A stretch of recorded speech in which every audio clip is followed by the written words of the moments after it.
Okay, nu er jeg tilbage i indgangen. Så går vi så den her vej, der har vi en anden lille gang. Som du kan se, så er der 2 døre til højre, og så den lige ud. De første dør her til højre er vores lille kontor, som er lidt røde, men det er også computerværelse. Og her er Zacharys værelse. Han har så sit eget lille værelse herinde.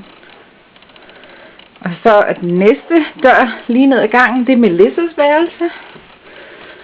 Og det er så her, vi har en stor revne i væggen lige her, som du kan se. Fordi vores hus har sat sig, så det væltede sådan lidt siden. Det gik faktisk ud fra vinduet, som du kan se her, og så over. Men vi har fået et nyt vindue ind. Det er så et af vores nye vinduer, vi har fået ind. Det var bare sådan et lille vindue, hvor det så cirka kommer det størrelse af det top, den øverste luge her. Okay, lad os komme ud herfra og gå den anden vej. Okay, det er så alle Kennys collager, vi har hængende heroppe på væggen for alle de forskellige år. Der er vi så i gang. Det er det eneste, der er plads til her. Okay, vores skab, det er så ungernes badeværelse.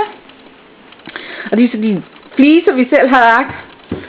Meget hårdt arbejde, og jeg har også ved det skuffedar her var hvidt før. Så det skulle vi så. Okay, det er så vores soveværelse. Som du kan se, så står det i ungernes tegn. Vi har alle deres billeder op på væggen. Vi er ikke begyndt at fylde op herhen nu. Næsten.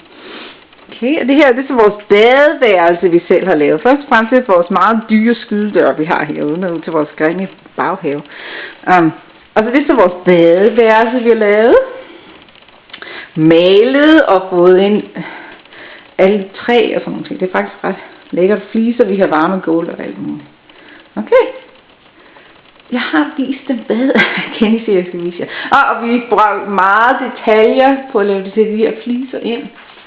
Og Kenny har så sat den, det satte vi så også ind. Det var faktisk ikke særlig svært. Så.